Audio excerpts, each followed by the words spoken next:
หลวงพ่ออนุโมทนานะพวกเรามาฟังธรรมการฟังธรรมตามการเป็นมงคลอย่างหนึ่งในชีวิตเราการได้เห็นสมณะก็เป็นมงคลอีกอย่างหนึ่งถ้าฟังแล้วเอาไปปฏิบัติชีวิตเราก็จะดีขึ้นมีความสุขความสุขในโลกเป็นของไม่ยั่งยืนมาแล้วก็ไปมาแล้วก็ไปแสวงหาด้วยความเหนื่อยยากนะความสุขในโลกแต่รักษาไว้ไม่ได้เดี๋ยวมันก็ไปโลกไม่เคยหมดสิ้นจากปัญหาโน้นปัญหานี้มีตลอดเวลาเมื่อเรามาฝึกจิตฝึกใจของเราในท่ามกลางโลกที่มีปัญหาเราสามารถอยู่ได้โดยไม่ทุกข์จุดสำคัญอยู่ตรงนี้ถ้าปฏิบัติแล้วสิ่งที่เราจะได้ก็คือไม่ทุกข์ไม่ใช่ว่าได้เงินได้ทองอะไรเรื่องความทุกข์เป็นปัญหาใหญ่ของโลกนะสัตว์โลกล้วนแต่จมอยู่ในความทุกข์เท่านั้นนะทำไมมันทุกข์ก็กิเลสมันลากเอาไปตอนที่กิเลสมันกระตุ้นให้เราทำสิ่งนั้นสิ่งนี้นะเราก็คิดว่าทำแล้วจะมีความสุขลงท้ายมันก็ทุกข์ยิ่งถ้าทำอะไรผิดศีลผิดธรรมนะมันเป็นบาปเป็นกรรมนะผลมันเป็นทุกข์เล่าร้อนไม่มีความสุขจริงอย่างคนทุจริตโกงบ้านโกงเมืองอะไรนะไม่มีความสุขตรงไหนก็ต้องคอยคิดว่าวันนี้จะไปซ่อนที่ไหนอะไรอย่างเงี้ยจะหนีไปประเทศไหนอะไรหาความสุขไม่ได้หรือกระทั่งนักบวชใช่ไหมนักบวชทำผิดศีลผิดธรรมก็มีความทุกข์เคยมีลาภก็เสื่อมลาภมียศก็เสื่อมยศมีคนสรรเสริญเขาก็นินทาเคยมีความสุขก็มีความทุกข์งั้นศัตรูใหญ่ที่ทำให้พวกเรา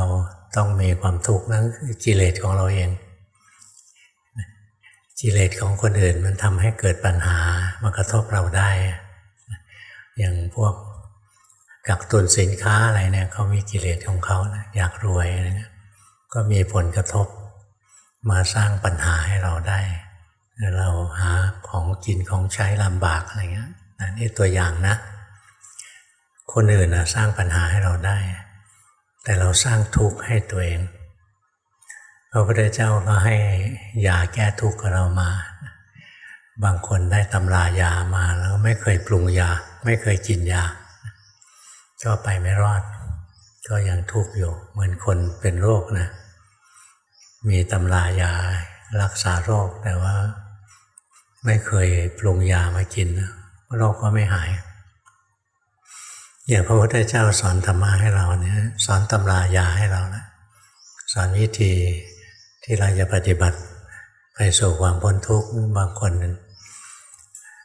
เรียนตำรับตำรานะเรียนปริยัติเรียนอะไรแต่ไม่เคยลงมือปฏิบัติถึงคราวที่กิเลสมาเนี่ยมันสู้ไม่ไหวให้เรามองคนเหล่านี้นะว่าเป็นคนซึ่งน่าสงสารมากกว่ารักษาใจของเราให้ดีเวลาเกิดเรื่องเกิดราวอะไรที่สั่นสะเทือนวงการสงฆ์อะไรพระสงฆ์ก็เหมือนนักรบนะคนที่มาบวชเนี่ยเหมือนทหารนะเข้าสนามรบบางคนมันก็ล้มหายตายจากกลางทางบางคนมันก็ท้อแท้หนีไปบางคนเนี่ยสู้ได้สู้บ้างแพ้บ้างชนะบ้างสุดท้ายก็ชนะจนได้พวกเราก็เหมือนกันนะเราก็ต้องต่อสู้อย่ายอมแพ้เห็นมีข่าวนานนักหนาแล้วนะมีทหารพลานหรืออะไรนะโดนระเบิดแขนห้อยล่องแรงตัดแขนตัวเองออกไปนะแล้วยังสู้อีกนะเนี่ยถ้าใจขนาดนี้นะมันพอจะข้ามวัฏสงสารได้แต่ถ้าใจขี้ขลาด รักแต่ความสุขรักแต่ความสบายจะเดินจงกรมซะหน่อยนะก็กลัวเมื่อยนั่งสมาธิกลัวเป็นเหน็บชาอะไรนะมันใจอ่อนแอนะถ้าเป็นนักรบก็เป็นนักรบที่ไม่ได้เรื่องพร้อมจะวิ่งหนีอย่างคนมาบวชนะบางคนก็ประสบความสำเร็จนะเข้าใกล้ความพ้นทุกข์ไปตามลำดับอันนี้ถือว่าดีบางคนก็แพ้ก็ต้องออกไปก็เท่านั้นเองมันไม่ได้ทำให้ศาสนาเราเสียหายอะไรยิ่งคนไม่ดีนะถูกคัดออกไปนะศาสนาเรายิ่งดีเพราะฉะนั้นสิ่งเหล่านี้เป็นเรื่องดีนะไม่ใช่เรื่องไม่ดีเราก็มองว่าศาสนาเสียหายนะมันเสียตรงไหนที่เสียเป็นเรื่องคนต่างหากนะแล้วคนไม่ดีมันถูกคัดออกไปนะนั่นเป็นเรื่องดีกับศาสนาเราก็จะสะอาดขึ้นแต่ว่าบอกอย่างหนึ่งว่าไม่มีวันหมดหรอกนะตราบใดที่คนที่มาบวชมันก็ไม่มาจากฆราวาสมาจากอย่างพวกเราเนี้ยก็มีกิเลสนะแล้วก็สู้ได้บ้างสู้ไม่ได้บ้างเนี่ยไม่ต้องตกใจนะไม่ว่าอะไรจะเกิดขึ้นนะสัจธรรมยังไงก็เป็นสัจธรรมธรรมะของพระพุทธเจ้าอย่าว่าแต่พระพุทธเจ้าองค์นี้องค์เดียวเลยนะธรรมะของพระพุทธเจ้าองค์ก่อนๆนะก็เป็นอย่างเดียวกันนี่เองพระพุทธเจ้าก่อนๆท่านก็สอนเรื่องอริยสัจสี่เหมือนกันนี่คนมันส่งความรู้เรื่องอริยสัจสี่ไว้ไม่ได้ศาสนาก็สูญไปนานๆก็มีพระพุทธเจ้ามาตรัสรู้ก็มาสอนเรื่องเดิมนั่นแหละงั้นสัจธรรมนะไม่เคยสูญหายไอ้ที่สูญหายก็คือจิตใจของคนนะไม่มีคุณภาพพอที่จะรองรับสัจธรรมไว้นี่พวกเรานะยังถือว่ามีบุญพอสมควรเราเกิดมาในยุคที่พระศาสนายังดำรงอยู่เราเกิดมาในแผ่นดินที่ดีเรียกในประเทศที่ดีในแผ่นดินที่ยังดีคือแผ่นดินที่ยังมีพระพุทธศาสนาอยู่นะอันนี้เป็นเรื่องยากนะสัตว์โลกมีตั้งเกือบ10,000 ล้านนะคนในโลก 7-8 พันล้านนะจะได้ยินได้ฟังธรรมะของพระพุทธเจ้านิดเดียวอย่างในเมืองไทยก็ได้ยินเยอะหน่อยบางประเทศก็สูญไปแล้วบางประเทศก็เพี้ยนไปไม่ใช่พุทธจริงๆแล้วของเราก็เป็นพุทธปนเปื้อนเหมือนกันนะไม่ใช่พุทธจริงหรอกที่พวกเราเป็นอยู่นะความคิดทฤษฎีชี้นำเรื่องทิฏฐิของเรายังไม่ได้บริสุทธิ์จริงนะจะต้องภาวนาซักฟอกจิตใจเราจนเกิดสัมมาทิฏฐิที่แท้จริงขึ้นมาเพราะงั้นเห็นคนอื่นทำผิดทำพลาดอะไรอย่าไปด่าเขานะเขาทำผิดนะความชั่วของเขาถ้าเราด่าเขานี่ความชั่วของเราแล้วสัมมาวาจาของเราเสียศีลข้อ4ของเราเสีย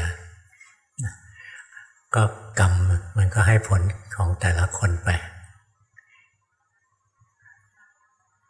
ทีนี้พูดเรื่องทุกข์ทำยังไงเราจะพ้นทุกข์ได้คนในโลกเกลียดทุกข์กลัวทุกข์ไม่ว่าจะเกลียดทุกข์ยังไงก็หนีทุกข์ไม่พ้นเพราะทุกข์มันอยู่ที่ร่างกายจิตใจของเราหนีไปต่างดาวก็เอาร่างกายเอาจิตใจของเราไปด้วยมันก็เอากองทุกข์ไปด้วยนั่นแหละเพราะฉะนั้นจริงๆทุกข์นะเป็นสิ่งที่หนีไม่ได้จะหนีได้ยังไงทุกข์มันอยู่ที่กายที่ใจของเราพระพุทธเจ้าเลยสอนเราให้รู้ทุกข์เรียนรู้มันเข้าไปเหมือนทุกข์เหมือนเป็นโรคร้ายที่อยู่ในร่างกายในจิตใจของเรามัวแต่หนีมันนะไม่มีวันชนะนะแล้วก็หนีไม่รอดท่านบอกให้เรียนรู้มัน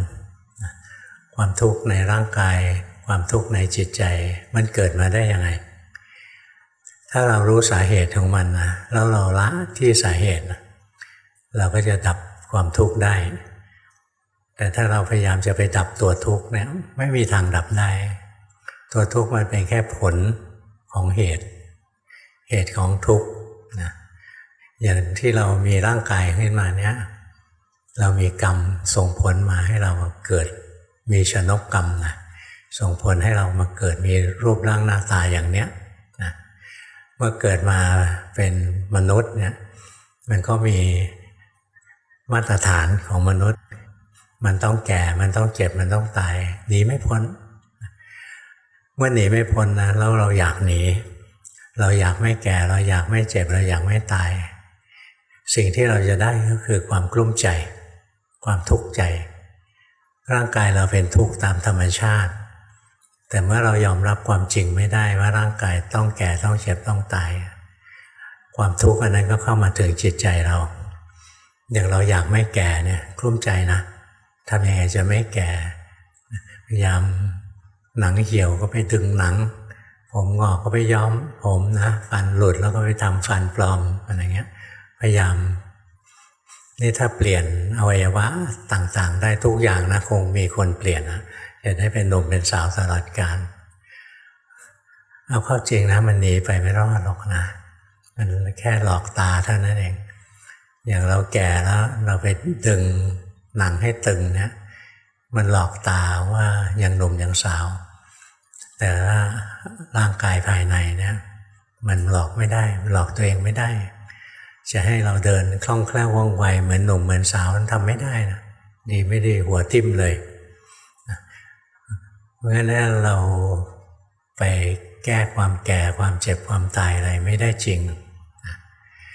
ถ้าเรายอมรับไม่ได้เราจะทุกข์อย่างพอเราแก่เรายอมรับไม่ได้เรากลุ้มใจ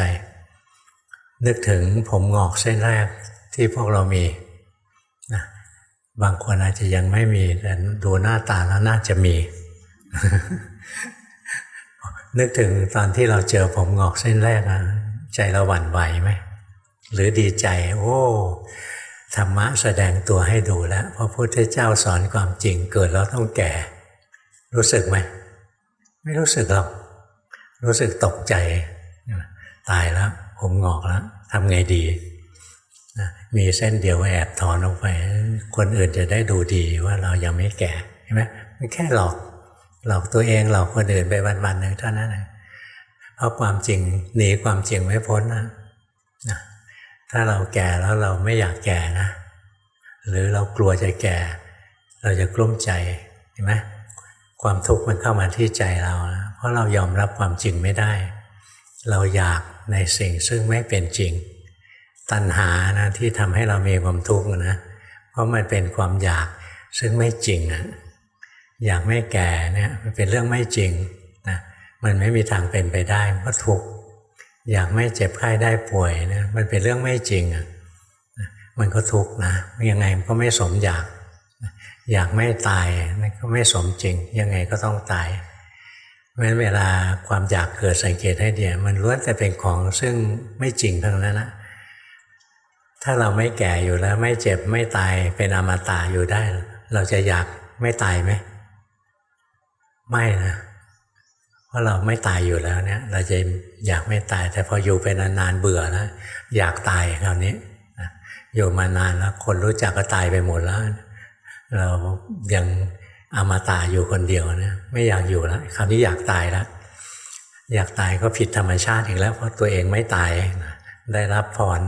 จากพระศิวะมาแล้วเป็นอมตะไม่ตายอะไรอย่างนี้เนี่ยสังเกตให้ดีนะความอยากทั้งหลายแหล่เนี่ยล้วนแต่เป็นของที่ไม่มีถ้ามีแล้วมันก็ไม่อยากนะนี่ถ้าเราทำกรรมฐานเราก็เรียนรู้ความจริงการทำกรรมฐานนะเพื่อเรียนรู้ความจริงของร่างกายของจิตใจไปนะอย่างร่างกายต้องแก่ต้องเจ็บต้องตายเรารู้สึกอยู่ที่ร่างกายเรื่อยๆไปวันหนึ่งจิตเรายอมรับความจริงได้ว่าร่างกายต้องแก่ต้องเจ็บต้องตายงั้นเวลาแก่ใจจะไม่หวั่นไหวนะเวลาเจ็บจิตใจก็ไม่หวั่นไหวเวลาจะตายจิตใจก็ไม่หวั่นไหวความทุกข์มันอยู่ได้แค่ร่างกายแต่ความทุกข์เข้ามาไม่ถึงจิตใจเนี่ยถ้าจิตใจเข้าใจความจริงของร่างกายแล้วจะไม่ทุกข์เพราะร่างกายนะอะไรจะเกิดในร่างกายเราก็เห็นว่าอ๋อมันธรรมดานั่นแหละธรรมะนะ เราเห็นธรรมดาของร่างกายต้องแก่ต้องเจ็บต้องตายนี่เราเห็นธรรมะนะแล้วใจเรายอมรับธรรมะอันนี้ได้ใจเราจะไม่ทุกข์ในด้านจิตใจล่ะนะจิตใจของเราสังเกตดูเดี๋ยวก็สุขเดี๋ยวก็ทุกข์เดี๋ยวก็ดีเดี๋ยวก็ร้ายอยู่ทั้งวันนะบางทีตอนเช้ามีความสุขตอนสายหงุดหงิดนะ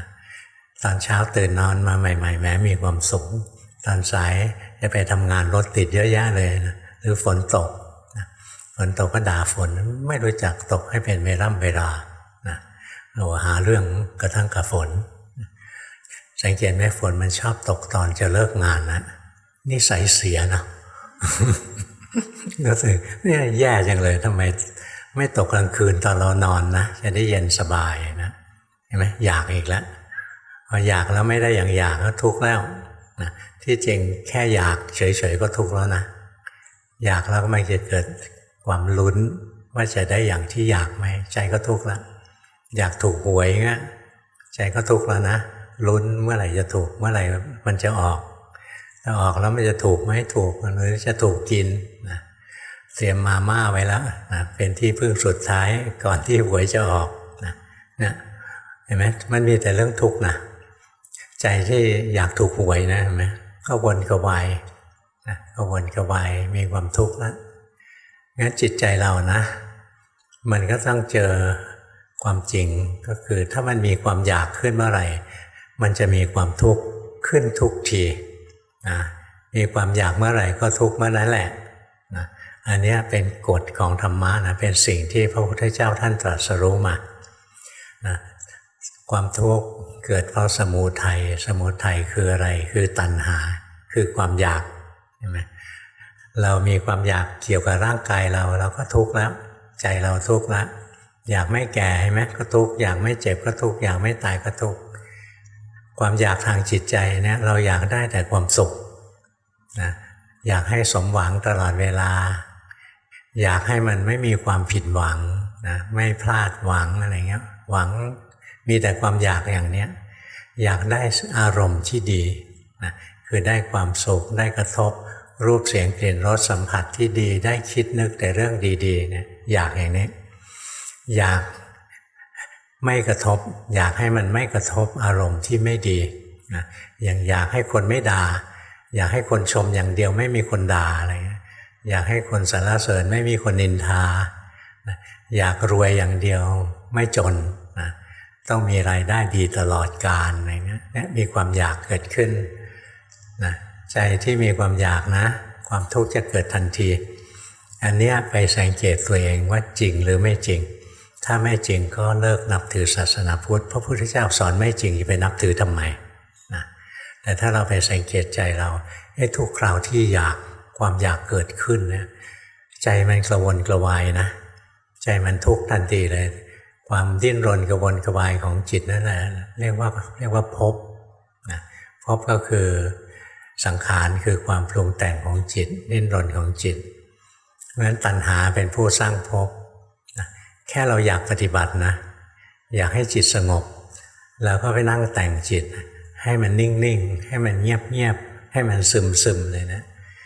ถ้าดูเป็นนะแค่อยากจะสงบอยากจะปฏิบัติก็ทุกข์เรียบร้อยแล้วนะแต่ว่าความอยากมันมีสองอย่างอันหนึ่งอยากไปตามใจกิเลสนะอันนั้นเรียกว่าตัณหาอันหนึ่งอยากไปในทางที่จะพ้นจากกิเลสเรียกฉันทะนะสองอันถ้าอยากตามใจกิเลสเนี่ยอย่าไปตามใจมันนะถ้าอยากในทางที่จะไปพ้นจากกิเลสนะให้ตามใจมันให้ทำไปเลยยกตัวอย่างเราอยากนั่งสมาธิอยากเดินจงกรมเนี้ยนะถ้ามันอยากนั่งสมาธิ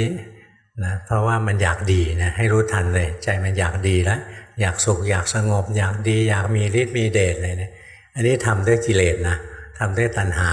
นะอย่าไปนั่งสมาธิเพราะเหตุเหล่านั้นอย่านั่งเลยยิ่งนั่งจะยิ่งได้มิจฉาทิฏฐิมาจะได้หลงว่ากูเก่งกว่าคนอื่นกูมีฤทธิ์มีเดชมีหูทิพตาทิพกูรู้อดีตกูรู้อนาคตกูตัวเบ้อเร่อเลยนะแต่ถ้าเรานั่งสมาธิเดินจงกรมเนี่ยมันเป็นสิ่งที่สมควรนั่งนะเพราะว่าถ้าเรานั่งไปเราจะได้ขัดเกลาจิตใจตัวเอง ได้เดินตามร่องรอยที่พระพุทธเจ้าสอนไว้จะได้ไปสู่ความพ้นทุกข์ในวันหนึ่งข้างหน้าไม่ใช่เพื่อความร่ำรวยเพื่อโลกเพื่อสมบัติทางโลกแต่เป็นเพื่ออริยทรัพย์ลองไปเปิด Google ดูนะอริยทรัพย์เนี่ยเป็นสิ่งที่เราต้องสะสมนะอริยทรัพย์เราอย่าสะสมแต่ทรัพย์ทางโลกซึ่งเป็นภาระของเราสะสมไว้หลายบ้านนะสะสมมีเงินมีทองลูกมันตีกันตายเลยนะฆ่ากันก็มีนะเนี่ยแทนที่พี่น้องมันจะรักกันนะพ่อแม่มีมรดกมากมันฆ่ากันเลยไม่มีความรักกันแล้วพี่น้องยิ่งมีเขยมีสะใภ้มีลูกของตัวเองไหมความเห็นแก่ตัวก็เพิ่มขึ้นมีข่าวอยู่เรื่อยๆแหละบางตระกูลทั้งฆ่านะซ้อใหญ่ฆ่าซ้อเล็กซ้อเล็กวางแผนฆ่าซ้อกลางอะไรเนี่ยไปนะวุ่นวายเนี่ยเรื่องโลกนะถ้าเรามาหัดภาวนาเราจะเห็นนะตามรู้ตามดูจิตใจของเราไปเรื่อยๆเราจะเห็นนะไอ้ความสุขที่คนทั้งหลายในโลกเขาหิวอ่ะมันก็แค่ของชั่วคราวความทุกข์ที่คนในโลกเขาเกลียดนะมันก็แค่ของชั่วคราวนะความดีใจความเสียใจความสมหวังความผิดหวังล้วนแต่ของชั่วคราวทั้งนั้นเลยเนี่ยสังเกตตัวเองไปเรื่อยๆนะสังเกตไปแล้ววันหนึ่งจิตเรายอมรับความจริงได้สุขเกิดแล้วก็ดับทุกข์เกิดแล้วก็ดับกุศลอกุศลก็จะเกิดแล้วดับทั้งนั้นเลยจิตที่ไปรับรู้อารมณ์ทางตาหูจมูกลิ้นกายใจเกิดแล้วก็ดับทั้งสิ้นเนี่ยถ้าเราเห็นอย่างนี้นะเราก็จะไม่หิวความสุขเราก็จะไม่เกลียดความทุกข์ใจเราเข้าสู่ความเป็นกลางในทุกๆสถานการณ์เวลาที่จิตใจเรามีความสุขขึ้นมาเนี่ยเราก็ไม่หลงลำพองว่าความสุขจะอยู่กับเราตลอดเวลาเราสมหวังเราก็ไม่คิดว่าเราจะต้องสมหวังตลอดนะ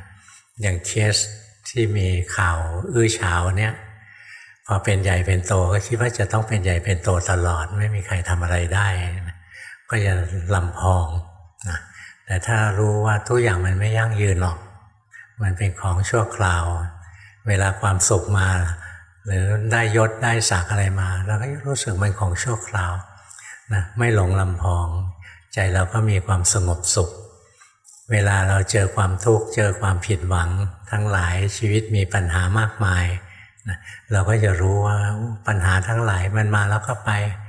นะไม่หมดหรอกส่วนความทุกข์ในใจเราเนี่ยมันก็ของชั่วคราวลองสำรวจใจตัวเองแต่ละคนผ่านความทุกข์มามากมายแล้วล่ะบางคนลูกตายนี่ลูกตายในโลกนี้ทุกข์สาหัสเลยนะและ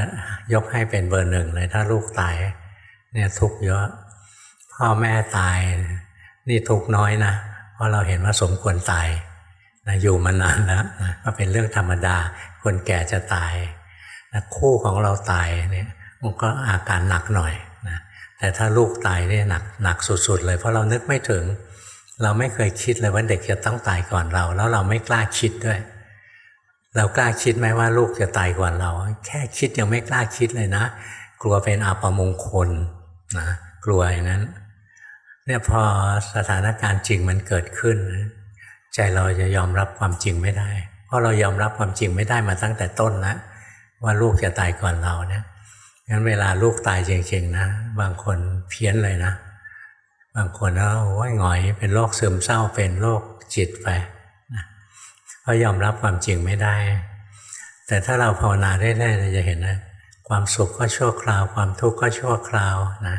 ความสมหวังความผิดหวังอะไรเนี่ยก็ของชั่วคราวทั้งหมดแหละทุกสิ่งในชีวิตเราที่ผ่านเข้ามาในชีวิตเราเป็นของชั่วคราวทั้งหมดนะไม่ว่าสุขหรือทุกข์ไม่ว่าดีหรือชั่วกระทั่งจิตใจเรานะถ้าฝึกได้ดีแล้วจะเห็นว่ากระทั่งจิตเราก็เป็นของชั่วคราวไม่มีอะไรเลยที่เกิดขึ้นมาแล้วยั่งยืนทุกสิ่งที่เกิดขึ้นมาแล้วกระทั่งจิตใจของเราเองเกิดแล้วดับทั้งสิ้นถ้าเห็นตรงนี้เราก็รู้ว่าตัวเราไม่มีแล้วความทุกข์มันเกิดเพราะเราเข้าไปยึดถือตัวเราไม่มีเราอยากให้มันมีเรายึดมันเราก็ทุกข์ ความสุขผ่านมาอยากให้มันอยู่ถาวรเราก็ทุกข์ปัญหาชีวิตผ่านเข้ามาอยากให้มันไม่มีปัญหามันก็ทุกข์การต้องพลัดพรากจากคนที่รักจากสิ่งที่รักก็เป็นทุกข์คนรุ่นนี้น่าสงสารนะไม่ค่อยมีญาติเป็นพวกไร้ญาติขาดมิตรส่วนใหญ่ไร้ญาติขาดมิตรเนี่ยญาติไม่ค่อยมีทุกวันนี้เพื่อนก็ไม่ค่อยมีกระทั่งบ้านติดกันนะเพื่อนบ้านแต่ก่อนเขาเรียกเพื่อนบ้านเดี๋ยวนี้เพื่อนบ้านไม่รู้จักกันนะคนยุคนี้ไร้ญาติขาดมิตรนะเหงาก็หาหมามาเลี้ยงหาแมวมาเลี้ยงนะพอแมวตายโอ้โหบางคนร้องไห้มากเลยนะบางคนจัดพิธีศพเชิญทำการ์ดเชิญมาร่วมงานนะคุณคนนี้ตายเราก็หลงไปอ้าวแมวดอกนะนะเคยมีโยมคนหนึ่งนะแหมนินทาซะหน่อยนะเป็นเคสสตัดดี้นะไม่ได้นินทาเขาไม่ได้เอ่ยชื่อวันหนึ่งเขาเอารูปภาพมา2 ใบหาหลวงพ่อนะบอกว่าขอให้หลวงพ่อช่วยแผ่เมตตาแผ่ส่วนบุญหน่อยนะเนี่ยญาติของผมตายก็ส่งรูปมาหลวงพ่อหยิบมาดูอ้าวหมานี่หว่าอ้าวแผ่อีกคนหนึ่งครับอีกคนหนึ่งนะส่งรูปมานี่ยายผมตายโอ้หมามาก่อนยายอีกนะคนยุคนี้นะมันไม่มีญาตินะไร้ญาติขาดมิตรจริงนะว่าเวก็เอาหมาเป็นที่พึ่งที่อาศัยที่ผูกพันรักใคร่นะแต่รักสัตว์ก็ยังดีนะดีกว่าทารุณสัตว์แต่ที่พูดอย่างนี้หมายถึงว่าคนรุ่นเราเนี่ยว่าเวนะสมัยหลวงพ่อเด็กๆนะคนในเมืองไทยมี20 กว่าล้านหลังสงครามโลกไม่นาน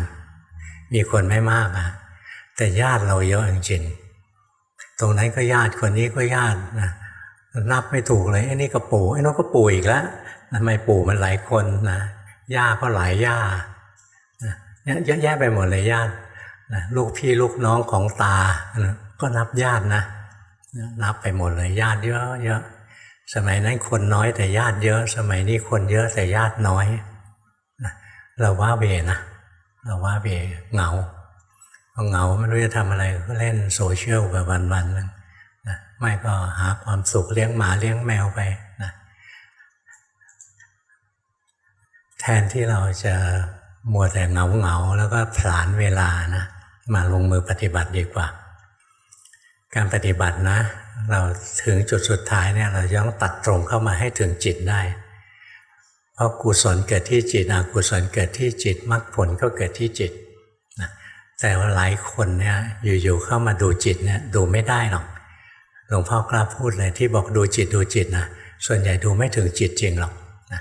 ดูไม่ได้เพราะกำลังของสติสมาธิอะไรเนี่ยไม่พอนะเพราะฉะนั้นก่อนที่เราจะมาเห็นกิเลสล้างกิเลสที่จิตใจหรือเกิดมรรคผลที่จิตใจเราเนี่ย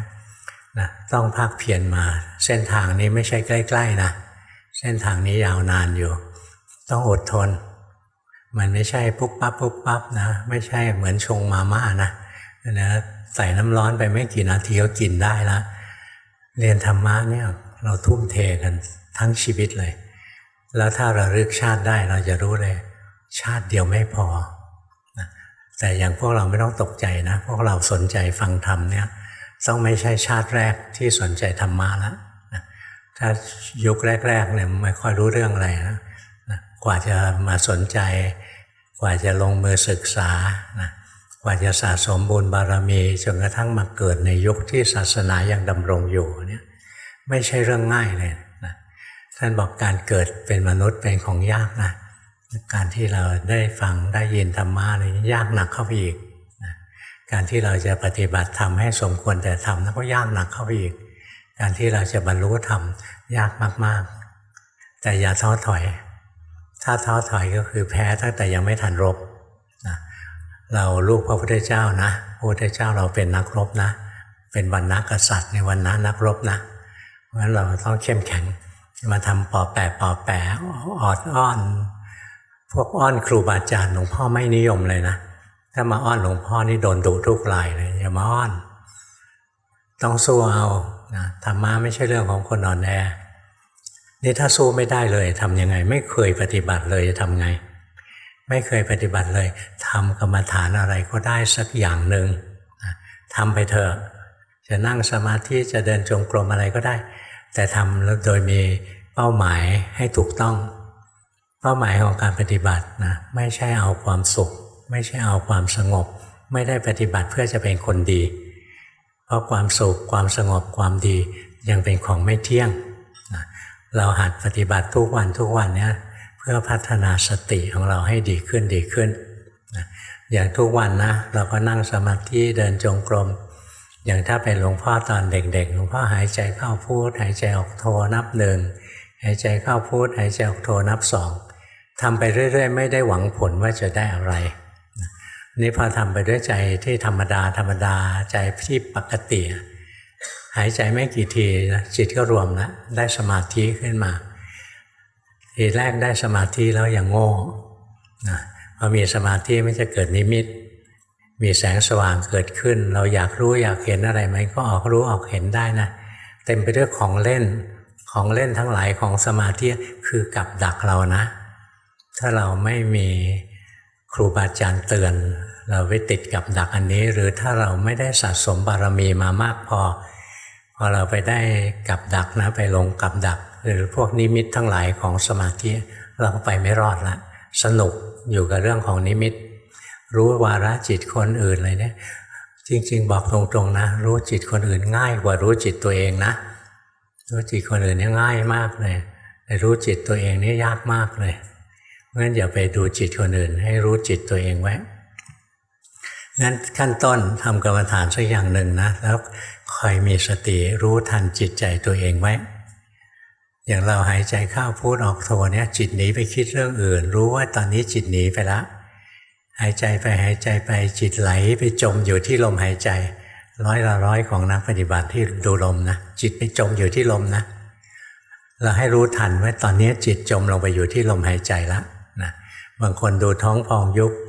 ดูแล้วจิตหนีไปที่อื่นให้รู้ทันว่าจิตหลงไปดูท้องพองยุบแล้วจิตไหลลงไปอยู่ที่ท้องให้รู้ว่าตอนนี้จิตไหลลงไปอยู่ที่ท้องแล้วคอยรู้ทันจิตที่ไหลไปไหลมาไว้ให้ดีรู้ไปบ่อยๆนะ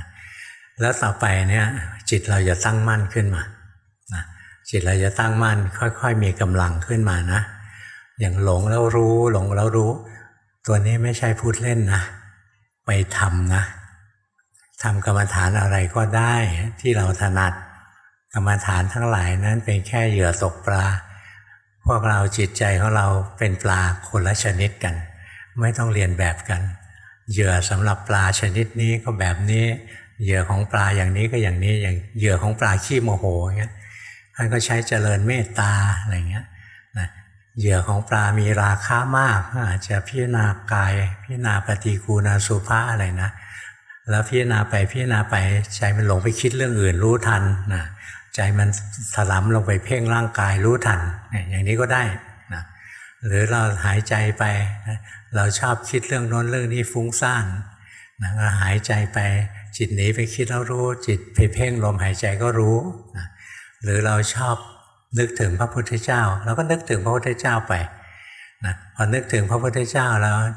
นะสมมติเรานึกภาพพระพุทธเจ้าไม่ออกเรานึกภาพพระสักองค์อย่างองค์ข้างหลังเนี้ยท่านนั่งมาหลายปีแล้วหลวงพ่อเห็นตั้งแต่ท่านยังไม่สวยอย่างนี้นะยังเป็นทองเหลืองทองแดงปกติเลยดูแล้วเหมือนทองแดงทองเหลืองธรรมดาตอนนี้ไม่เหมือนแล้วนะถ้าพวกเรามีสมาธิหน่อยเรามองนะพระองค์นี้ขลังแล้วนะ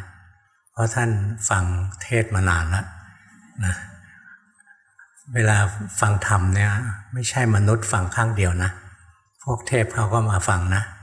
แล้วพวกพระทั้งหลายพระพุทธรูปที่ศักดิ์สิทธิ์เนี่ยศักดิ์สิทธิ์ด้วยกำลังของเทวดานะเราอย่านึกว่าศักดิ์สิทธิ์เพราะพระพุทธเจ้ามาสิงอยู่นะพระพุทธเจ้านิพพานนะอย่างพระยานาเรศวัดยานสังวรารามเนี่ยบอกมีเทวดาใหญ่ๆ3 องค์อย่างเงี้ยหลวงพ่อโสธรบอกเทวดาเป็นพันเลยนะทำไมเทวดาเยอะคนไปไหว้เยอะคนไปทำบุญ เวลาทำบุญนะไหมจิตเป็นกุศลเลยนะมันก็ดึงดูดสิ่งที่ดีงามมาถ้าเราไปทำแต่สิ่งที่ชั่วนะไอ้สิ่งที่ชั่วมันก็มาหาเรานะอย่างในบ้านเราทะเลาะกันทุกวันนะรับรองผีเปรตผีตายโหงตายหาอะไรมาเต็มบ้านเลยนะงั้น ไงมาเรื่องนี้ได้ นะตั้งอกตั้งใจนะทำกรรมฐานสักอย่างหนึ่งนะแล้วคอยรู้ทันจิตหลงแล้วรู้ไปเรื่อยๆหลงมันมีสองอย่างหลักๆนะอันหนึ่งหลงไปคิดเรื่องอื่นนะหรือหลงไปดูโน่นดูนี่ลืมการทำกรรมฐานอีกอย่างหนึ่งคือหลงไปเพ่งอย่างดูลมหายใจก็เพ่งลมหายใจดูท้องก็เพ่งท้องดูเท้าก็เพ่งเท้าดูร่างกายทั้งตัวเพ่งมันทั้งตัวเลยนะอย่างนี้ใช้ไม่ได้ให้รู้ทันจิตที่ไหลไปไหลมานะอย่าห้าม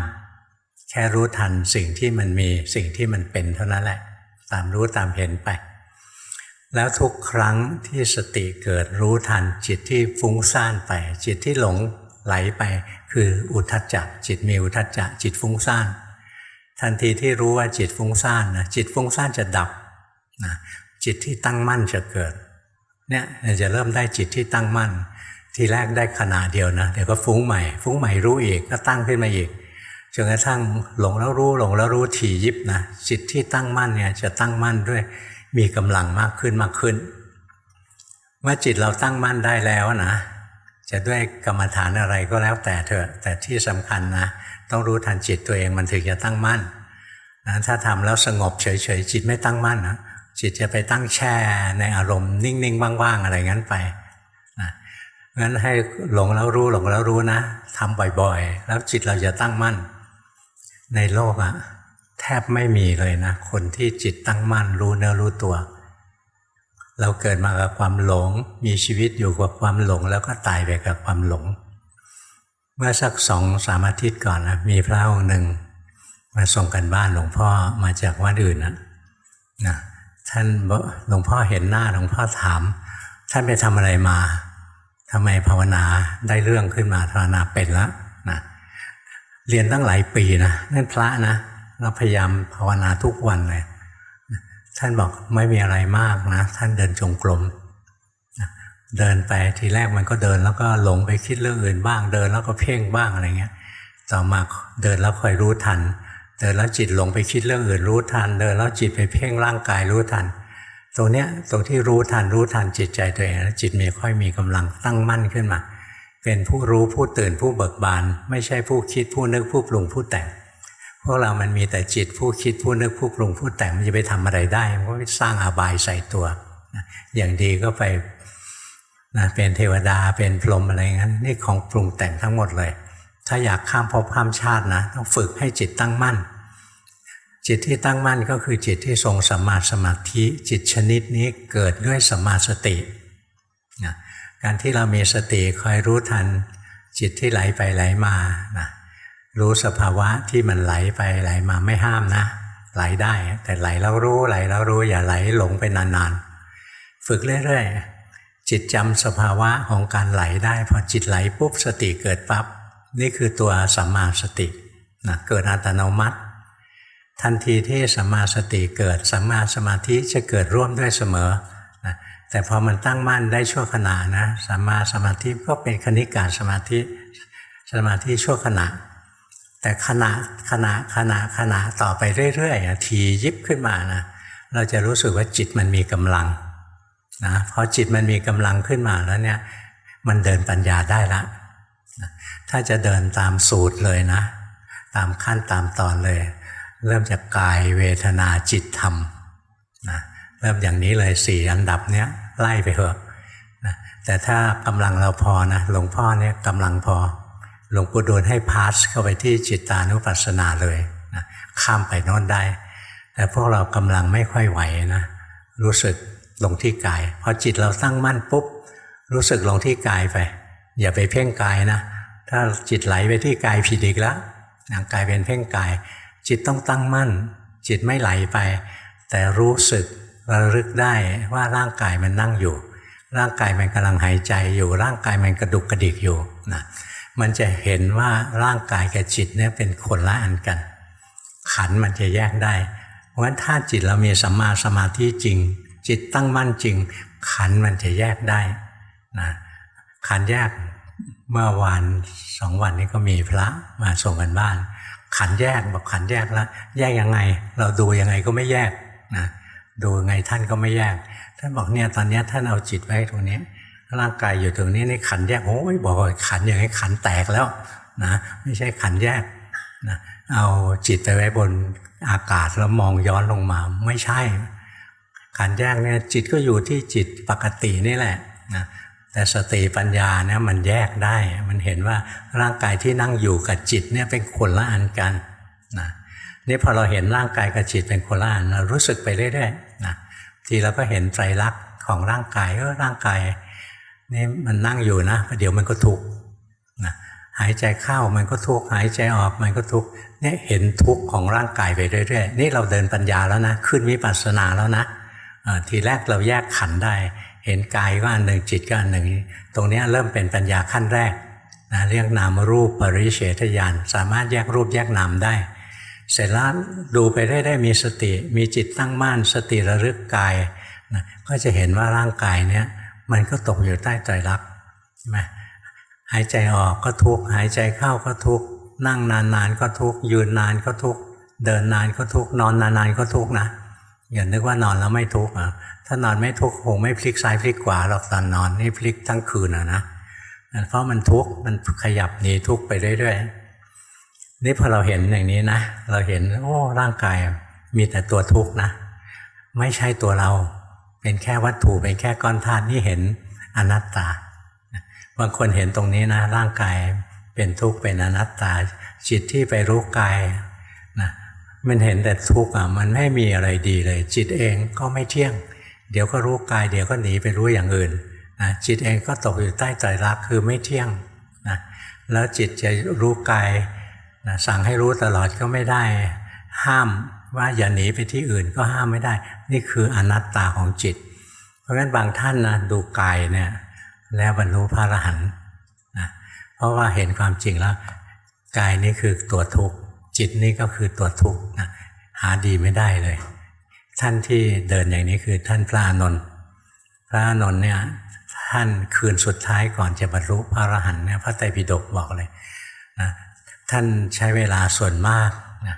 อยู่กับกายคตาสติคือมีสติพิจารณาอยู่ในร่างกายไม่ใช่คิดนะกายคตาสติตัวเนี้ยไม่ใช่กายคตาสติในกรรมฐาน40แต่เป็นเรื่องกายคตาสติในสติปัฏฐานนะเป็นการเห็นไตรลักษณ์ของกายนะแล้วท่านก็บรรลุนี่พวกเราเห็นร่างกายไปเป็นทุกข์อะไรเงี้ยนะใจมันก็ยังไม่บรรลุอีกดูให้มันละเอียดเข้าไปความทุกข์มันอยู่ในร่างกายนี่ขึ้นเวทนานุปัสสนาแล้วนะความทุกข์อยู่ในร่างกายความทุกข์ไม่ใช่ร่างกายร่างกายนั่งอยู่นี่แหละแต่เดิมไม่ทุกข์แล้วความทุกข์มันแทรกเข้ามาไม่ความทุกข์ไม่ใช่ร่างกายความทุกข์เนี่ยเป็นของอนัตตาเราสั่งไม่ได้เราไม่ได้เชิญมันมาได้เองเนี่ยดูไปเรื่อยๆนะว่าในสุดจิตเป็นกลางกับความทุกข์นะแล้วเราเห็นบางทีพอร่างกายเป็นทุกข์ใจเราก็ทุกข์ด้วยเนี่ยเราทำเวทนานุปัสสนาดูเข้ามาที่จิตตัวเองได้ละนะเราเห็นจิตใจเราเนี่ยอย่างพอร่างกายเรามีความทุกข์เกิดขึ้นใจเราก็พลอยทุกข์ด้วย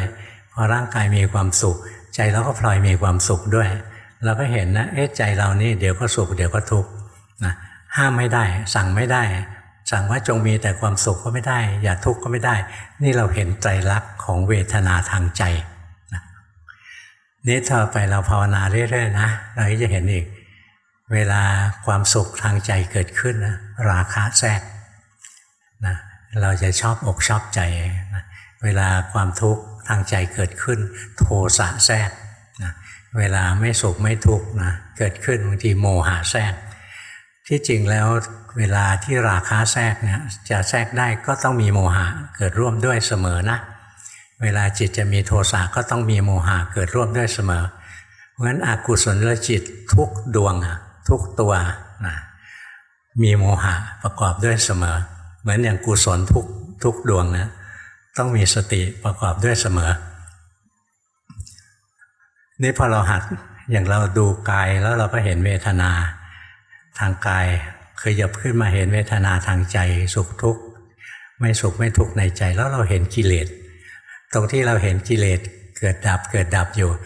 เราขึ้นมาที่จิตตานุปัสสนาสติปัฏฐานแล้วนะต่อไปเราก็จะเห็นการทำงานของมันนะกิเลสมันเกิดได้ก็เพราะมันมีเหตุกุศลเกิดได้ก็เพราะมันมีเหตุนะสิ่งทั้งหลายมันมาจากเหตุมาพอเหตุมีเหตุมันก็เกิดหมดเหตุมันก็ดับบังคับไม่ได้ในส่วนจิตมันก็เข้าใจธรรมะที่ประณีตลึกซึ้งมากขึ้นรู้เหตุรู้ผลนะอันนั้นมันขึ้นธรรมานุปัสสนานะธรรมานุปัสสนาที่สูงที่สุดก็คือการเห็นอริยสัจหรือการเห็นปฏิจจสมุปบาททุกวันนี้คนก็ชอบพูดถึงปฏิจจสมุปบาทนะท่องตำรามาพูดนะแต่หาความสะใจไม่ได้เลยหลวงพ่อตอนเป็นนักศึกษานะเคยไปบวชวัดชลประทานหลวงพ่อปัญญาเป็นอุปชฌาย์ท่านบอกท่านไม่ค่อยว่างนะนิมนต์เยอะเหลือเกินท่านให้หนังสือท่านพุทธทาสมาเล่มหนึ่งเอานั่งอ่านมีเรื่องปฏิจจสมุปบาทอ่านแล้วก็ไม่รู้เรื่องเที่ยวถามพระในวัดก็ไม่รู้เรื่องนะไปถามพระโตถามว่าปฏิจจสมุปบาทคืออะไรอ๋อคือธรรมะที่มีเหตุก็มีเหตุให้เกิดอะไรเนี่ยเกิดตามเหตุปัจจัยอะไรแล้วเดินหนีเลยกลัวถามมากกว่านั้นนะเรารู้แล้วไม่รู้นี่หว่านะรู้แล้วว่าไม่รู้เราก็ไม่ไปรุกเขานะไปรุกเขาฉีกหน้ากันหลวงพ่อพอศึกมานะไปหาตำราอ่านปฏิจจสมุปบาทเนี่ยอ่านอวิชชานะมี8องค์ประกอบนะสังขารอวิชชาปัจจยาสังขาราสังขารมี3อย่างปุญญาภิสังขารปุญญาภิสังขารเนรชาภิสังขารแต่มันลิงก์กับอวิชชายังไงไม่รู้สังขารเป็นปัจจัยให้เกิดวิญญาณ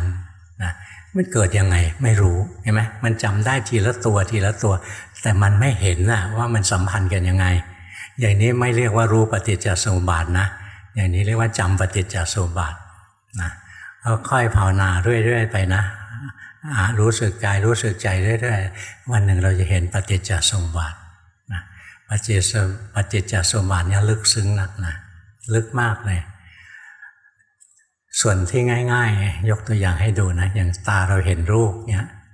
พอตาเราเห็นรูปที่พอใจใช่ไหมมีความสุขเกิดขึ้นเห็นรูปที่ไม่พอใจมีความทุกข์เกิดขึ้นนะมีผัสสะก็เกิดเวทนาพอมีความสุขความทุกข์เกิดขึ้นก็จะมีกิเลสแทรกนะ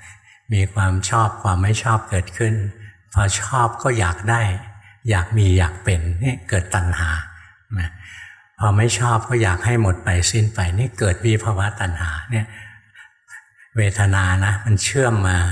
ที่ตัณหาอย่างนี้ตัณหาเนี่ยทำให้จิตกระโจนเข้าไปตะครุบอารมณ์นะตรงที่จิตโดดเข้าไปจับอารมณ์นั้นนะเรียกว่าอุปาทานเมื่อจิตมันจับอารมณ์แล้วนะมันจะปรุงแต่งตรงที่มันปรุงแต่งนะเรียกว่าภพนะแล้วตรงที่มันมีภพเนี่ยจิตมันจะหยิบฉวยจิตขึ้นมานะตรงที่จิตหยิบฉวยอายตนะขึ้นมาเรียกว่าชาตินะแล้วตรงทันทีที่จิตหยิบฉวยอายตนะขึ้นมามีหยิบฉวยตาหูจมูกลิ้นกายใจโดยเฉพาะหยิบฉวยใจขึ้นมานะความทุกข์เกิดทันทีเลยนะเพราะงั้นมีชาติเมื่อไหร่มีทุกข์เมื่อนั้นเนี่ยต้องภาวนากันแทบเป็นแทบตายนะกว่าจะเห็นนะไม่ใช่นั่งท่องแล้วก็เข้าใจปฏิจจสมุปบาทเข้าใจแบบนั้นสู้กิเลสไม่ได้หรอกมันไม่เห็นกระบวนการหรืออวิชชาเนี่ยเป็นยังไงนะอวิชชามีตั้ง8ตัวจะรู้ยังไงในขณะจิตเดียวนะไม่ใช่เรื่องง่ายนะพวกเราต้องค่อยๆทำไปนะเบื้องต้นฝึกให้จิตตั้งมั่นนะด้วยการรู้ทันจิตที่ไหลไปไหลมาเรารู้ทันได้ต้องเราฝึกทำกรรมฐานสักอย่างหนึ่งนะทุกวันต้องทำนะแรกๆหัดใหม่ๆหลวงพ่อบอกวันละ15 นาทีตอนนี้เพิ่มแล้วนะค่าเล่าเรียนแพงขึ้นกว่าเก่าแล้วนะแพงพอๆกับค่าเช่าที่วัดบางแห่งนะอย่างน้อยไปเดินจงกรมให้ได้ถ้ายังมีขาอยู่นะยังเดินได้ไปเดินให้ได้วันละ3 ชั่วโมงนะ3 ชั่วโมงเดินทีเดียวไม่ไหวแบ่งก็ได้เช้า1 ชั่วโมงนะกลางคืน2 ชั่วโมงอะไรเงี้ย หลวงพ่อเดินจงกรมเหมือนกันนะกลางวันทำงานเนี่ยกินข้าวเสร็จแล้วหลวงพ่อไม่ไปนั่งหลับเคลิ้มหรือทำโน่นทำนี่นะหลวงพ่อเดินนะแต่เดินไปวัดทำไมไม่เดินกลับไปกลับมาเดี๋ยวคนเขาว่าบ้านะเราก็ทำไปว่าเราเดินไปไหว้พระวัดโน้นไหว้พระวัดนี้เดินไปพอไปถึงหน้าโบสถ์ให้ยกมือไหว้แล้วก็กลับแล้วเดินกลับทุกก้าวที่เดินนะเดินด้วยความรู้สึกตัวอยู่นี่คือการปฏิบัตินะกลางวันก็ทำนะถ้าพวกเรามีเวลาว่างเมื่อไหร่ก็ถลุงมันให้มันวาดวายหายไปเฉยๆน่าเสียดายโดยเฉพาะเอาเวลาไปใช้พัฒนากิเลสนะตามใจกิเลสไปเรื่อยๆกิเลสมันก็แข็งแรงขึ้นเรื่อยๆนะพัฒนาสติพัฒนาสมาธิปัญญาของเราไปสินะจิตใจเราก็จะแข็งแรงขึ้นกุศลมันจะแข็งแรงขึ้นนะ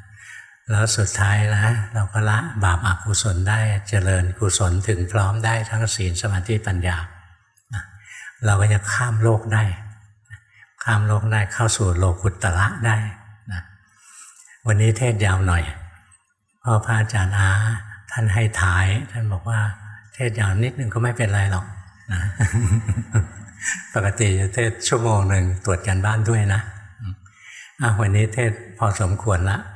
นะวันนี้ที่เทศได้คล่องแคล่วมีไฟนะมีไฟอะไร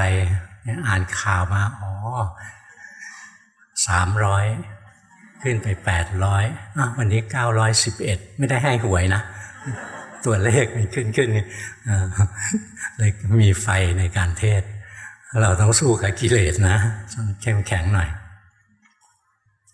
เบอร์หนึ่งมีวิหารธรรมใช้ร่างกายหายใจใจเป็นคนดูวันละ2 ครั้งเช้า1 ชั่วโมงรอบค่ำ1 ชั่วโมงการภาวนาในชีวิตประจำวันตามรู้ตามดูจิตที่ไหลไปคำถามขอรับการชี้แนะเพื่อนำไปปฏิบัติเพิ่มครับรู้ของเราอะยังเจอการจงใจรู้อยู่นะจงใจรู้ก็คือโลภะนะมีความโลภทำไมไม่เป็นฉันทะอันนี้ทำไมเป็นโลภเพราะเราอยากดีเราอยากนะให้เรารู้ทันนะทำไมอยากเพราะเรารักตัวเองเนี่ยไล่นะมันเป็นการโปรเทคตัวเองถ้าไล่เข้ามาเจออย่างนี้นะตัวนี้มันเป็นตัณหาที่ฉันทะทำเพื่อปล่อยเพื่อคลายปฏิบัติบูชาพระพุทธเจ้าไปไม่ใช่ปฏิบัติเอาอะไร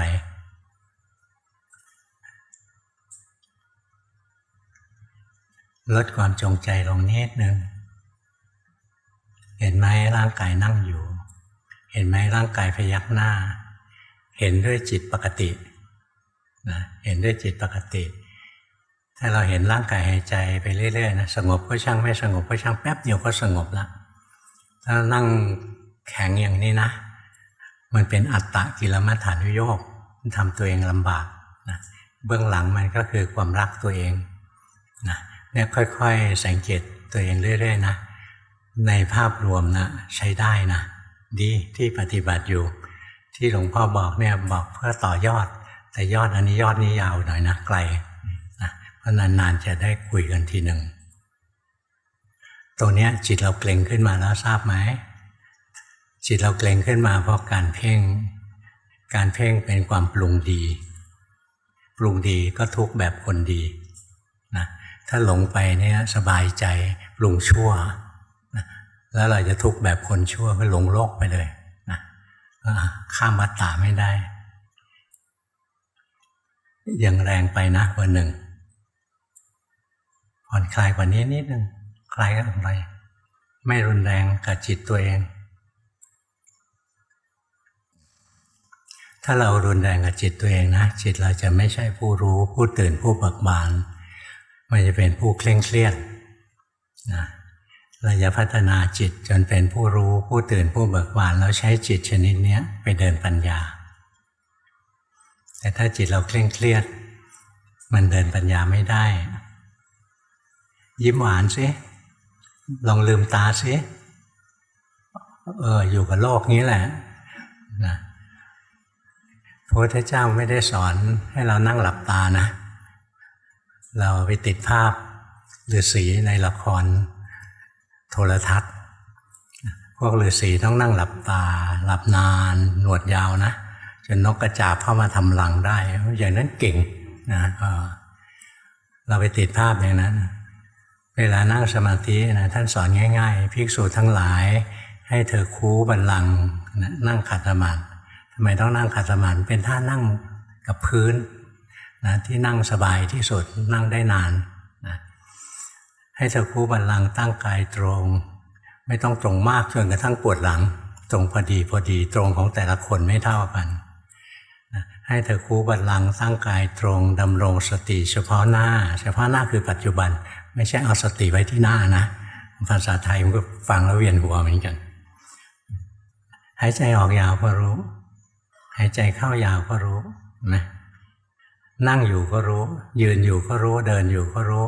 เคลื่อนไหวก็รู้หยุดนิ่งก็รู้จุดสำคัญคือรู้นะจุดสำคัญไม่ใช่สงบนะตัวที่เรารู้ทันได้เรื่อยๆนั่นคือตัวสติเป็นตัวรู้ทัน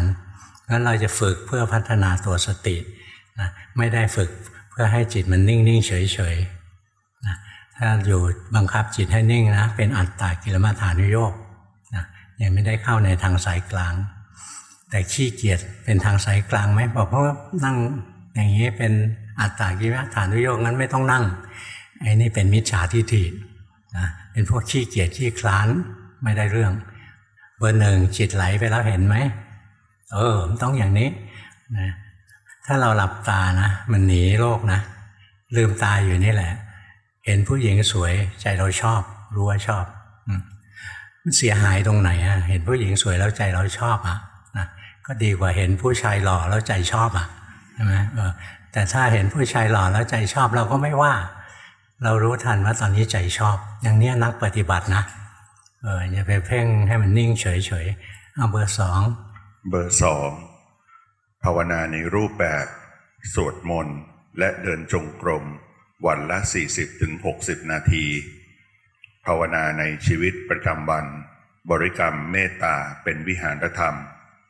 คำถามรู้ตัวว่าเพ่งเป็นคนขี้กังวลฟุ้งซ่านลูกขอคำแนะนำสำหรับการปฏิบัติค่ะเห็นกิเลสได้ใช้ได้แล้วภาวนาแล้วไม่เห็นกิเลสนะใช้ไม่ได้นะให้รู้ทันกิเลสที่กำลังเกิดสดๆร้อนๆตามรู้ไปเรื่อยๆตอนนี้จิตไหลไปแล้วรู้ไหมให้รู้ทันจิตที่ไหลคือจิตมีอุทธัจจะมีความฟุ้งซ่านนะก็ซ่านไปทางตาหูจมูกลิ้นกายใจบังคับอยู่รู้สึกไหมนะบังคับเพราะอะไรเพราะโลภนะที่บังคับเนี่ยเพราะโลภอยากดีอย่างเงี้ยก็จะไปเพ่งไว้คอยรู้ทันกิเลสตัวเองได้นะดีที่สุดนะฝึกไปเรื่อยๆเบอร์สองดีเบอร์สามทำสมาธิรู้สึกร่างกายหายใจตอนเช้าและก่อนนอนทำไมหายใจแต่ตอนเช้า รู้สึกร่างกายหายใจครับตอนเช้าและก่อนนอนภาวนาในชีวิตประจำวันรู้สึกร่างกายสลับกับความรู้สึกและอารมณ์คำถามฝึกความรู้สึกตัวจากการดูร่างกายและอารมณ์ที่เกิดขึ้นเปลี่ยนไปบางครั้งก็หลงตามอารมณ์บางครั้งก็รู้ทันบ้างเป็นกลาง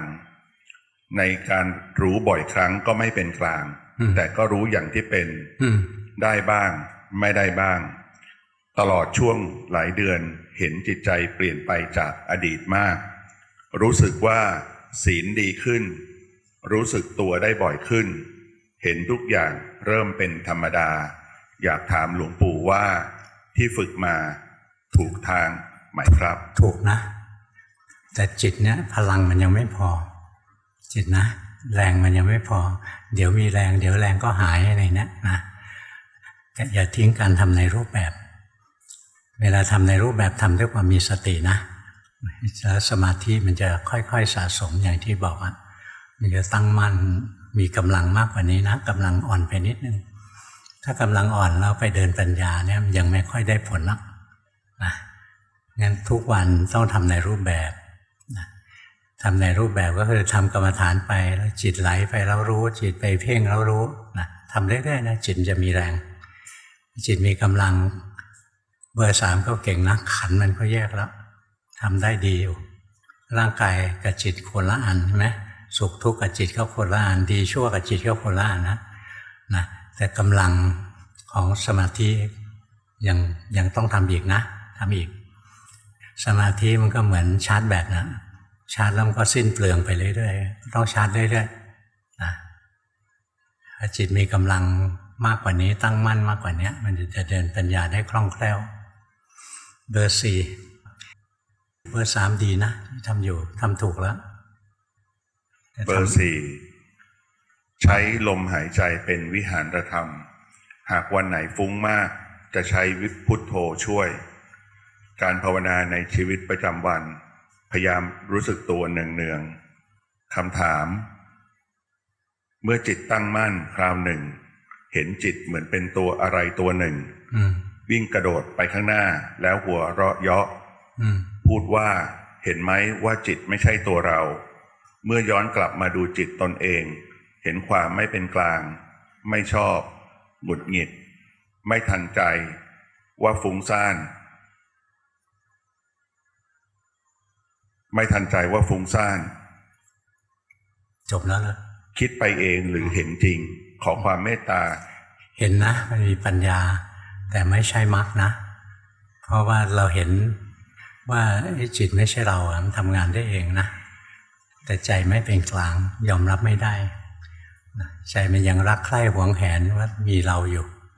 เพราะงั้นตอนนี้ยังมีเราอยู่นะภาวนาอีกทำไปเรื่อยๆมาได้ดีแล้ว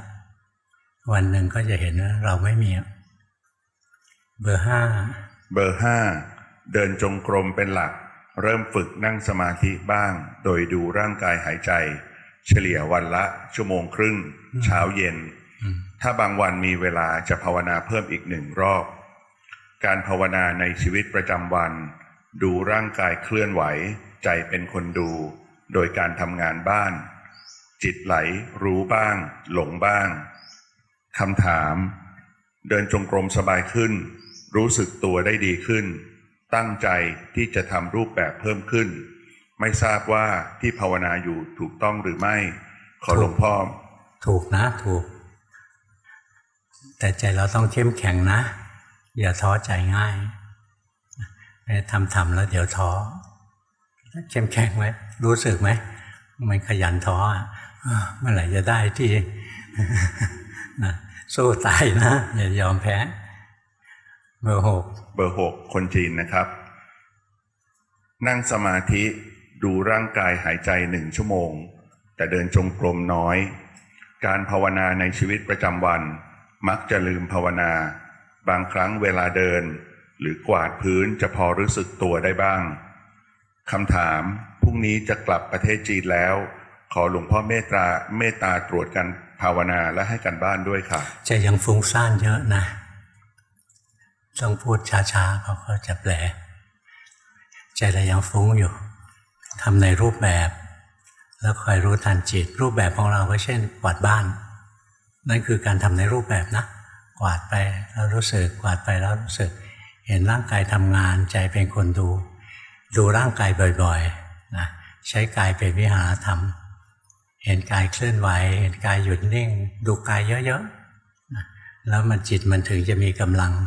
นะเดี๋ยวมันก็พัฒนาได้ดูกายไว้ถ้าไปดูจิตมันจะคิดเยอะมันจะคิดไปเรื่อยๆเบอร์ 8เบอร์ 8นะครับเบอร์ 7อยู่ไหนอ่ะเบอร์ 7อยู่ข้างๆครับอ๋อเบอร์ 7ภาวนาอานาปานสติวันละ30 นาทีถึง60 นาทีการภาวนาในชีวิตประจำวันมีสติรู้ร่างกายเคลื่อนไหวรู้สึกใจนึกคิดรู้ทันคำถามนั่งอานาปานสติ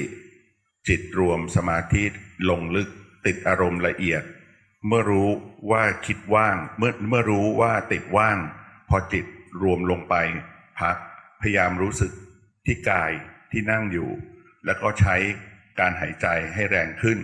พอจิตถอนออกมาจากสมาธิพิจารณาร่างกายผมขนเล็บฟันหนังไม่เที่ยงไม่ใช่เรา ตอนนี้พอจิตถอนจากสมาธิดูจะเห็นว่าความคิดเกิดขึ้นบางครั้งจิตหลงไปคิดสักระยะจึงรู้ว่าจิตหลงไปคิดขอคำชี้แนะขณะนี้จิตยังติดว่างไหมครับและจะเจริญปัญญาได้ไหมครับเวลาจิตเข้าสมาธินะอย่าไปฝืนมันจะลงไปพักอะไรเนี่ยช่างมันนะปล่อยถ้าฝืนเนี่ยฟุ้งซ่านรู้สึกไหมเราฟุ้งซ่านอย่าไปทำให้เขาพักไปพอเขาพักพอเนี่ยเขาถอนขึ้นมาเองตอนที่เขาถอนขึ้นมาเองเนี่ยเป็นนาทีทองในการเดินปัญญานะพอจิตมันพักพอแล้วมันถอนขึ้นมานะดูกายเข้าไปเลยนะอย่างนี้ถึงจะถูกนะไม่ใช่พอจิตจะรวมแล้วก็ไปฝืนถอนออกมาพิจารณากายตรงนั้นจิตจะฟุ้งซ่านนะจุดที่พลาดนิดเดียวเท่านี้แหละเบอร์8ภาวนารูปแบบโดยการเดินจงกรมภาวนาในชีวิตประจำวันรู้ทันใจที่คิดนึกปรุงแต่งและคอยรู้ร่างกายเคลื่อนไหวคำถามเวลาทำในรูปแบบจะง่วงและเป็นคนชอบคิดก็จะคอยรู้ทันว่าใจอย่างโลภไม่เป็นกลางโมหะเยอะฟุ้งซ่านในชีวิตประจำก็เช่นกันขอหลวงปู่เมตตาไม่ทราบว่าที่ปฏิบัติอยู่นี้มาถูกทางแล้วหรือไม่ปฏิบัติได้ดีนะจิตใจก็เปลี่ยนไปมากแล้วดีอย่าละโมบโลภมากค่อยๆไปนะที่ฝึกอยู่ใช้ได้ดีทำไปครับหมดแล้วครับหมดแล้วนะเกินมา7 นาทีไม่ว่ากันนะเอาละไปภาวนาจำได้ไหมที่สอนในเนี้ยนะทำในรูปแบบนะต้องทำนะไม่งั้นจิตจะไม่มีแรงทำในรูปแบบแล้วก็มีสติไม่ใช่ทำเอาสงบเฉยๆทำไปแล้วถ้าจิตมันจะรวมมันสงบก็อย่าไปฝืนมันนะให้มันพักไปแต่พอมันขึ้นมาถ้ามันลงลึกเนี่ยร่างกายมันหายโลกมันหายใช่ไหมถอนออกมามีร่างกายพิจารณากายนะของเบอร์ 7นี่ของคนอื่นเนี่ยดูหน้าตาแล้วโอกาสเข้าถึงฌานเนี่ยยากนะแต่ละคนประเภทฌานอ้อย งั้นทำกรรมฐานไปนะแล้วจิตไหลแล้วรู้ไหลแล้วรู้ฝึกให้เยอะแล้วต่อไปปัญญามันจะแยกขันธ์ร่างกายก็อันหนึ่งเวทนาอันหนึ่งสังขารอันหนึ่งจิตอันหนึ่งแยกกายเวทนาจิตได้นะแล้วก็จะเห็นความเป็นไตรลักษณ์ของมันนะเห็นความเป็นไตรลักษณ์ท่องแท้ในร่างกายจิตจะวางกายจิตจะถอนตัวออกมาไม่เข้าไปเกาะร่างกาย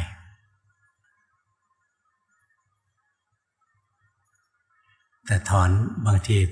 เกิดจากกำลังของสมาธินะถ้าสมาธิเสื่อมมันก็จะเกาะอีกเพราะมันไม่ได้ตัดด้วยมรรค